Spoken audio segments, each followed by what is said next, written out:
உங்கள்கிட்ட எந்த இன்டர்வியூ போனாலும் கேட்குற ஒரு கேள்வி. பட் ஆனால் அது ரிப்பீட்டடாக கேட்டுக்கிட்டே இருப்பாங்க. அப்படின்னா என்ன கேள்வி சொல்லுங்க. உங்க பேருக்கு அர்த்தம் என்ன? உங்க பேருக்கு அர்த்தம் என்ன? நீங்க ஹேருக்கு என்னென்ன ட்ரீட்மெண்ட் பண்றீங்க? எதனால இப்படி வளர்ந்துருக்கு? அதுக்கப்புறம் வந்து நீங்க என்னது சினிமால ஃபேஸ் பண்ற விஷயங்கள்லாம் என்ன? இது 3மே வந்து கண்டினியூஸா கேட்டுருவாங்கங்க. நான் சினிமால ஃபேஸ் பண்ற விஷயம் மாத்தி மாத்தி ஏதாவது சொல்லிக்கலாம்னு வச்சுக்கோங்களேன். ஒவ்வொரு விஷயங்களா நிறைய விஷயம் பார்த்துருப்போம்.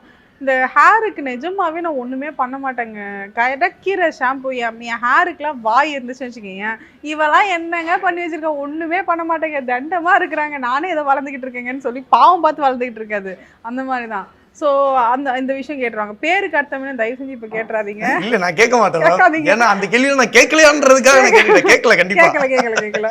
அந்த விஷயங்கள்லாம் கேட்டுருவாங்க. ஓகே அப்பா, இதுக்கப்புறம் யாராவது இந்த 3 கேள்வி வந்து தவிர்த்துட்டு சாப்பிட்டீங்களா, நல்லா இருக்கீங்களா அப்படி கேட்டு முடிச்சிருங்க. கூகுள் ஒரு நாள் நான் போறேன், கூகுள் ஜெமினில வந்து பாடினி அப்படின்னா என்னை பத்தி என்ன சொல்றது, பாடினின்றதுக்கான பாடினி வந்து யாருன்னா இந்த நான் சொல்ற அந்த அர்த்தத்தை இன்டர்வியூல சொல்றது அது ஜெமினி கீழே வருதுங்க. அதனால என்னடா இது ஜெமினி, கூகுள் ஜெமினி சொல்ற அளவுக்கு நம்ம எல்லாத்தையும் ரெஜிஸ்டர் பண்ணிட்டு இருக்கோம் அப்படின்ற மாதிரி ஆயிடுச்சு.